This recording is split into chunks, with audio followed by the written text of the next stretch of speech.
Well, thank you. So can you kind of paint the picture for us and tell us what this book was that you read, why you were concerned about it, and what kind of gave you the motivation to get up and speak to the board about it? Okay, so the book was Push by Saffire. It's actually a book. The movie Precious was based off of the book, so I'm not sure if you're familiar with that. But I was drawn to it because I have a relative who attends Dundalk High School, and this book was in the high school.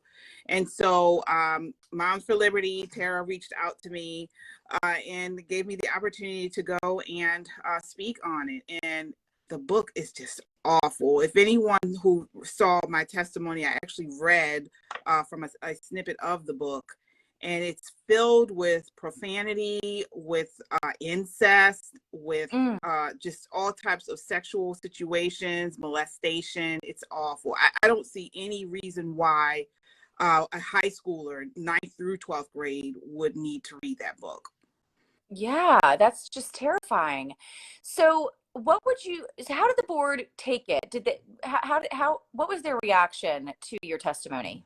Well, it wasn't much of a reaction. They said thank you, and then that was it. I mean, as far as their faces, you could tell a lot of people were shocked.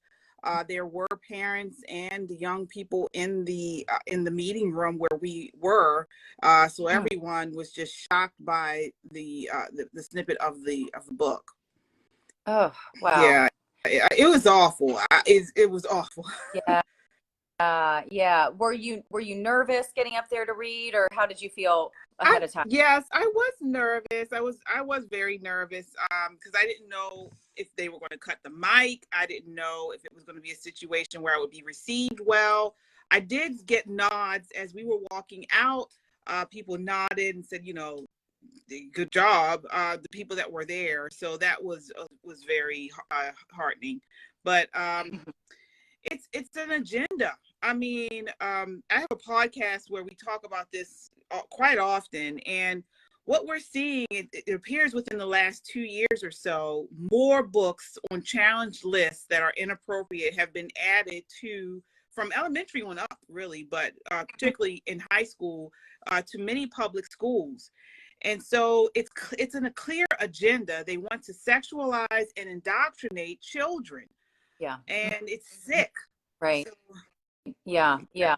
Wow. Well, that's amazing. And I think you're right. I mean, just hearing about how people were responding to you on the way out, we are actually in the majority. I think most parents see the damage that this is doing to our kids and don't want their kids to be exposed, but they don't know it's happening. They don't know about these books that are in the library.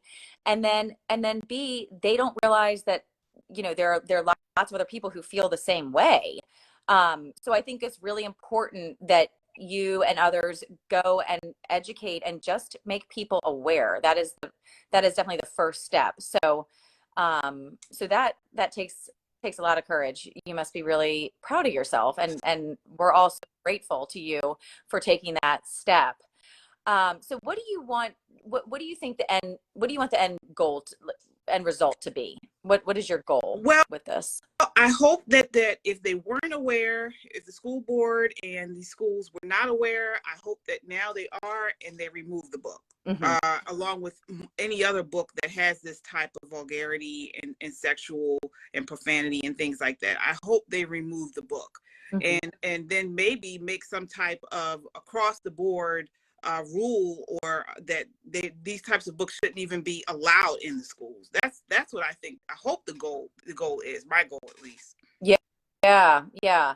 And I think what they need to be reminded of is that a school library or any library is limited in what they can, what it can contain. So when they're allowing for these books to come in, they're quote unquote banning other books that really do hold educational value and could provide, things that the lessons that the children need. So the other question I had was, the opposition will say that we are book banners, that we want to censor books, that we want to censor libraries. How would you respond to that?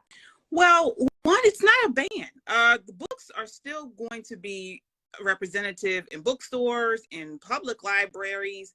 We're just saying, just like with anything else, that there should be some type of uh, line or guardrail where certain age groups should not have access to these books in public libraries. Not to mention, parents are not there to say whether or not these books are appropriate. They're going to be readily available in school libraries the way it is now. So it's not a ban. It's just saying, hey, these things shouldn't be allowed in school. If you want your child to read such a book, you can go to the public library and check it out and have them read it at home. But it shouldn't be readily available in our tax-funded schools. Absolutely. Yeah, so I don't call it a ban. But we need to get serious about this. I don't think this is something that is being missed. I do, again, think it is an agenda. They're trying to use sex is being weaponized in education. It's particularly this book. I really don't understand how this would even be in schools. But and we need to fight back. We need to tell everyone about this, parents, because I think that's the issue. A lot of parents don't realize this type of material is readily available to students. But once they find out, then everyone's like, whoa, this does not need to be in my kid's school. So that's the first step, just making everyone aware and then pushing back, because we have a fight on our hands. I mean, this is not by chance. Again, we are seeing this across the board. They are trying to tear down the family. They're trying to dehumanize the body. And redefine everything that we know and has been the way for thousands and thousands of years. So we have to push back and get focused and organized, like you guys are, like Moms for Liberty is already doing. And thank God for you all, because they are organized. They are organized. Yeah. Well, thank you. I mean, we need people like you who are brave and just fearless and willing to take a stand. I mean, this is, like you said, we are definitely in a huge battle for the innocence of our children, and we need to win this. We cannot waste any more time. So thank you so much for all that you do. So where can we hear your podcast? Yes, in YouTube. It's a YouTube podcast, Pop and Politics. You can do a search and we should come up that way. And so we're talking about this and much more. It's a conservative podcast, but we talk about trending news and pop culture from a conservative perspective. So yeah, I'd love to have you on. Definitely, you guys. Yeah, definitely come on and specifically talk about this and other topics, because people just don't know and they need to be informed. We are the lions at the gate. I have a 15-year-old, and I am not standing for this. So yeah, but Pop and Politics on YouTube every Wednesday. Yeah. Every Wednesday? Yes, every Wednesday we go live, but there's plenty of videos and material there and content. It's Pop and Politics on YouTube. I will definitely be subscribing, and everybody in the group does. All right. Thank you. Thank you so much. Thank you, Kay. Have a great weekend. All right. And anything I can do, I mean, I'm in Baltimore City. But I can come to Carroll or Baltimore County or wherever you guys are. If you need volunteers, please let me know. Wow. Well, that's amazing. Thank you so much. We so appreciate you. All right. Take care. All right. Take care. Bye. Have a good weekend, and thanks for the patience. Oh, yes. This is my first time, so yay. We did it. Okay. Got it done. All right. All right. Thank you. Bye. Bye.